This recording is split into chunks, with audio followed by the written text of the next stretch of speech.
I, Heather Lynn Price, the sole leaser at 1469 Green Street, apartment C2, and whose name is in all of the bills, am hereby testifying, and do swear under the threat of penalty and perjury, that on August 17th, 2015, the Lowndes County Sheriff's Office did violate my Fourth Amendment rights to be free from illegal searches and seizures.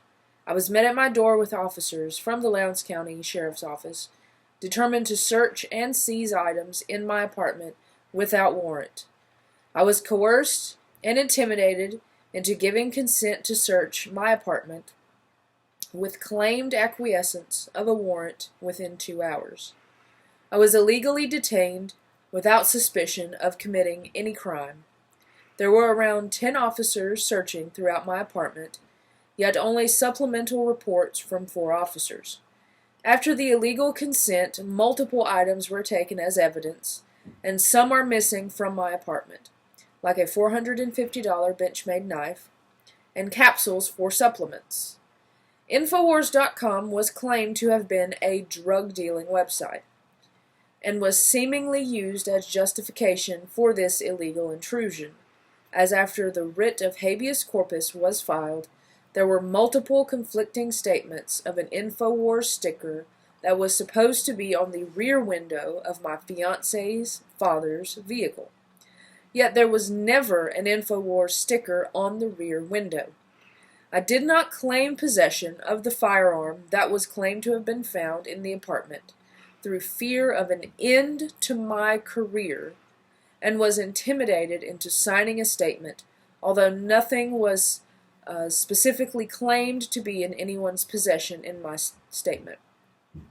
No narcotics were shown to me, nor field tested in front of me, that were claimed to have been found in my apartment. I, Bobby Watson, for the record, do swearing under threat of penalty and perjury that all statements made herein on this day, March the 30th, 2016, are true to the best of my knowledge. Detective Picciotti called on August the 17th of 2015, late that evening, to state that Alan Watson, my son, had been arrested with a firearm in the car. He asked if I had a 9mm handgun, and I said I do. He asked if my gun was missing, and I stated I do not know. I looked for the gun and told him that it was not where I normally leave it. He asked if I wanted to report the gun stolen, and I said no, as I could not remember if I had left the gun in the car. It seems Picciotti was beset on charging my son with my firearm, as I was not given an opportunity to identify and claim my firearm. I was never told that information he was receiving from me was going to be used against my son, as it is so clearly evident now. He then asked if we had recently made a trip to Jacksonville, and I stated that we had. I called Detective Picciotti the following day, on August the 18th of 2015, to get an update, and he said there were additional charges, including another firearm, and cocaine that he said was worth $8,000. He did not clarify that these other charges came from inside of Heather Price's apartment. Picciotti told me that an off-duty officer observed Alan doing a drug transaction, yet in his report is not specific about when all of these things are witnessed, nor by whom, although he claims that someone from the Valdosta Police Department called him, detailing information about 3 different things: Alan selling cocaine out of my car, water bottles, and from his home, which is not specific in the report as to what, quote, home means. Picciotti also stated in his report, Watson was also reported as having cocaine hidden in water bottles in his car and home. Yet the water bottle listed in the report and found in the center console of my car was simply a water bottle with water inside of it. Furthermore, my Camaro has never had Infowars written on the rear window. Alan's home, as written on his license, is not Heather Price's apartment, nor is the insurance or tag on my car listed at her apartment, as all of those are in my name and at my home. Picciotti did not ask about the other firearm, the High Point, as put forth in his statement. Picciotti stated that I told him Alan was not employed, which is also untrue. Alan Watson was a full-time student at Valdosta State University at this time, and I told him that Alan sold health supplements both in person and through the internet. Through these illegal procedures that occurred to myself, Heather Price, and Alan Watson, we have all suffered great loss and all fear to exercise our constitutional rights. I want my firearm back, punitive damages, and all compensation associated from this loss, including Alan's tuition, all associated fees and accessories, impoundment fees, Alan's time spent at the Lowndes County Jail, and other fees for communication, mental anguish, legal counsel, defamation of our characters, fees for filing a complaint, and other fees associated with the removal of arrest records are all going to be claimed in the 1983 complaint to the United States Department of Justice against the Lowndes County Sheriff's Office. I am Alan Watson, and I swear under threat of penalty and perjury that everything in this statement is true to the best of my knowledge. On August the 17th, 2015, Heather Price, Bobby Watson, and myself all had our 4th and 14th Amendment rights violated by officers of the Lowndes County Sheriff's Office in Valdosta, Georgia.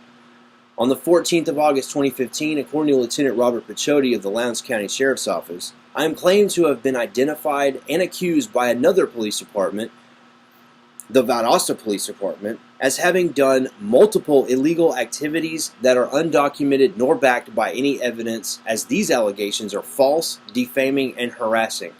According to Robert Picciotti of the Lowndes County Sheriff's Office, who has been accused by others of violating their rights, has claimed to have coincidentally identified myself the very next day, the 15th, involved in a legal transaction, yet afterwards claimed I was followed to my fiance's apartment without an investigatory stop, nor was there a warrant issued or pursued.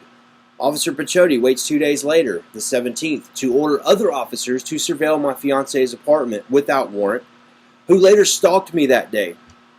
I was followed across town and then engaged with an alleged traffic violation. This is the tactic used by the Lowndes County Sheriff's Office when there is no probable cause for a warrant, and to harass citizens, as this exact pattern is used by the Lowndes County Sheriff's Office in 2010 against myself. In both incidences, I was followed, engaged with a false claim of a traffic infraction, asked immediately for consent to search.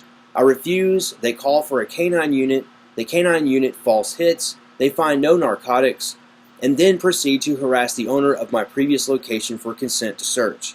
In 2010, they went back to my place of employment to search without warrant. In 2015, they went into my fiance's apartment to do a warrantless search without valid consent, as it was coerced with claimed acquiescence of a warrant. After there were no narcotics found on my person nor in my father's vehicle, my father's firearm was found underneath the driver's seat.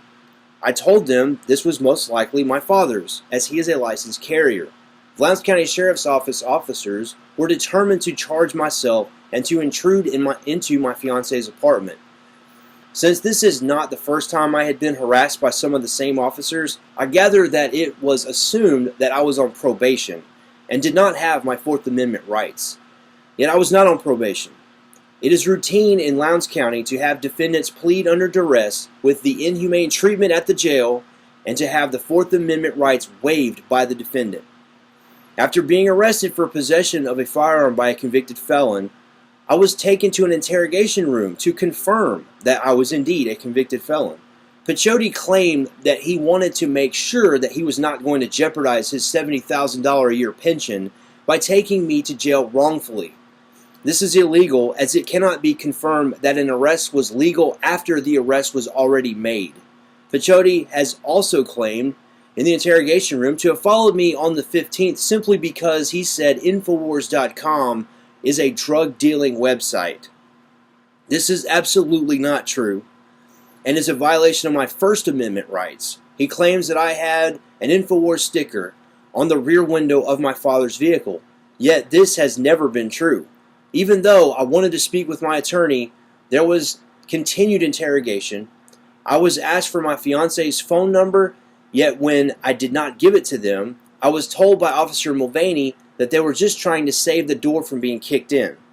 I was finally taken to jail, and they were confident that I was a convicted felon for marijuana back in 2007, which was 8 years prior. I did not witness nor claim any other charges that were obtained after illegal consent to Heather Price's apartment.